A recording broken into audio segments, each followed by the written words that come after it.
I was actually appointed to the jury for 6 months, and I think that was in 1985.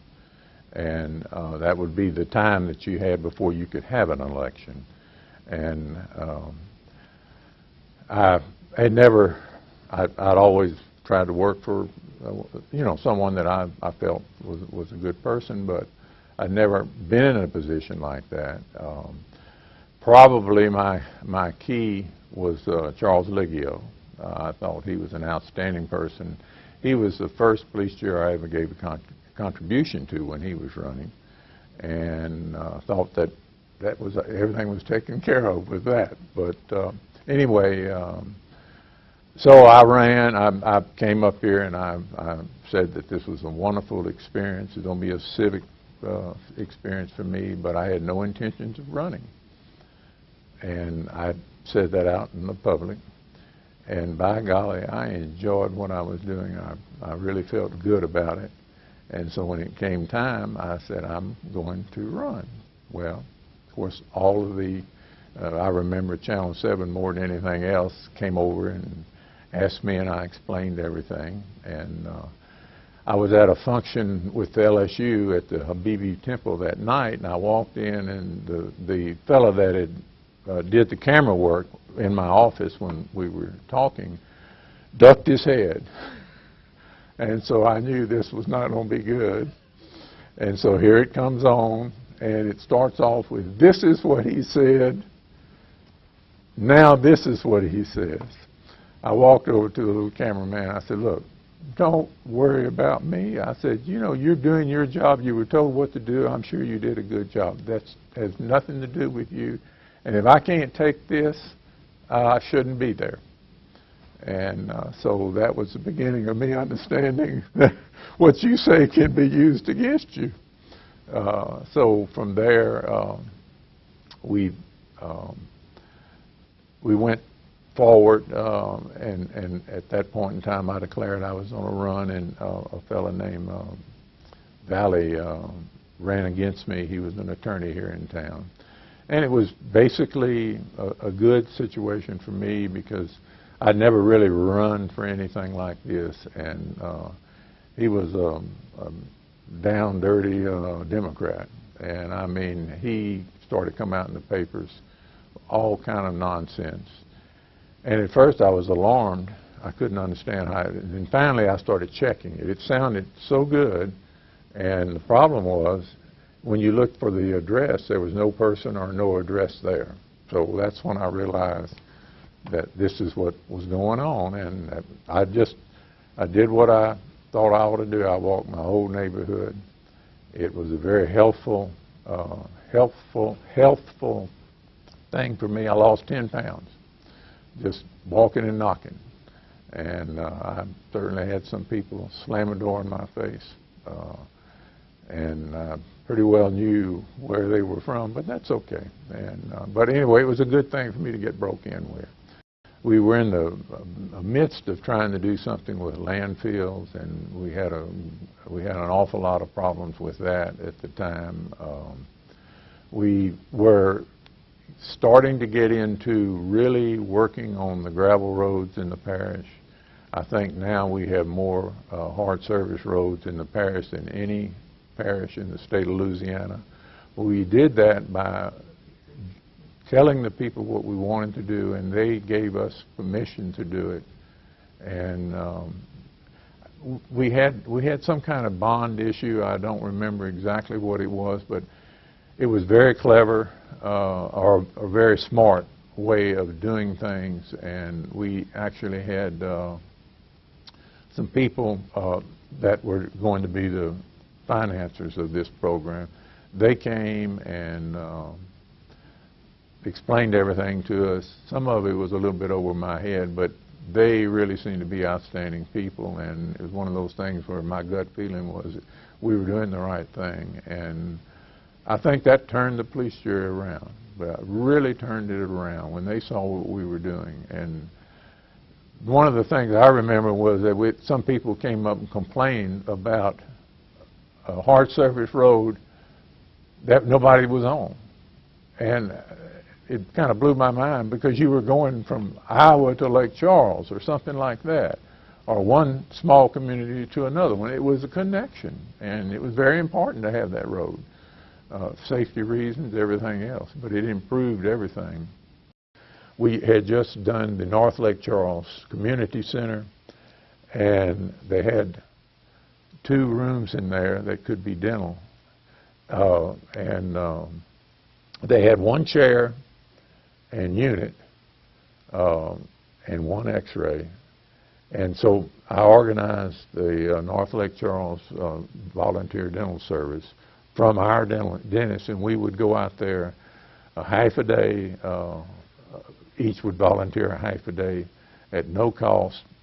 We did charge the participants $1, with the idea that this was not a social giveaway, and that dollar was what helped buy our dental supplies. We were we were really full. I mean, they were up, and so one of the dentists in Lafayette was redoing his office, and so I called him and to explain what we were doing, and he said, yes, you know, I'll sell it, but I'll sell it. And he sold it at rock dirt price, basically. But one of the maintenance men and I went over in a pickup truck, got it loaded, brought it back, and then we had our dental maintenance man put it in, and so we had the 2 chairs and the 2 x-rays. And so it really worked out really nice. Well, actually, with Rodney, it was he was at the end of his terms, basically, and like I pointed out, I brought an issue to Rodney, and he suggested I go see Mark, because it was under Mark's purview, and so I did, and basically I love the way Mark presented things to me and everything, and so I never went back with a problem to Rodney, and I don't mean that in a bad way. I found the person that I thought gave me the most information and made me understand if it was not a good idea. I mean, some things I came up there with, he showed me how they would not go. So, so my real upbringing was with Mark, and then I was with Brian too. We were looking at it, and I happened to go up to the courthouse, and I was just absolutely astounded how terrible the courthouse looked. They had cigarette butts on the floor, sand on the floor, trash on the floor. It looked like that place hadn't been washed in gosh knows when. So I went home, and the more I thought about it, the more I couldn't stand it. I called Mark, and I said, look, what we need to do, what I want you to do is, if you have the time, just go walk through the courthouse for me. And when you finish, I want you to call me. And I'll tell you what I think it looked like. So anyway, he called me. He said, Doc, he said, I know it's next door, but we never go over there. And I said, well, how does Greyhound bus station latrine sound? He said, whew, you hit it on the nail. And so we were thinking about the other. It had already failed. And then we thought, well, we can do the courthouse too at the same time. That ties what they need, the sheriff needs, and what the community. And one of the things that I was trying to point out was that when people come into this community and look at it, whether to settle here or to put a business here or anything, they're interested in the roads, they're interested in the schools, and they're interested in the public buildings. The public buildings tells them if the community has the pride to take care of its public buildings. And so what we did was I don't remember the figures, it was somewhere around $34 million. But we promised we would do it in, I think, 24 months. We would put a tax that would raise that money in 24 months, And if we got to the $34 million, it was pretty close to 30, then we would stop if we got there. Well, we actually got 23 months, and we had it, and we stopped. But that was the, and also one of the most important things we did in that situation was we did what we call a blue ribbon committee of citizens in the parish. I put up Art Hollins, and I believe he might have been the chairman, but like I said, but they came and they presented to us the needs, and then we went public with it. And I think that was probably one of the sealers of that deal, was to realize that it wasn't us asking for it as much as it was the citizens. The prominent citizens of this community were saying, yes, we need this. And it passed. And when it passed, probably the two biggest things that ever passed, as far as I'm concerned, was that and the road tax. Those made Calcasieu Parish stick out in front of everybody else. And it was basically by accident. I just happened to go over there and I saw the trash everywhere, and that of course it's beautiful over there now, and we really have a beautiful courthouse, and I've had so many compliments from attorneys that go over there. I've had one that wrote me a letter about it. And we also did, during that thing, we built the Judicial Center by the airport. And that's a beautiful building. It's a very functional building. And it's a building where you go into and you feel like you have a shot to have your justice. That's what it's for. And that, too, was, I think, one of the big uplifts of the police jury in the eyes of the community. Basically, the judges had started it. They had a juvenile service. They hired the administrator and everything for it. And unfortunately, there was a very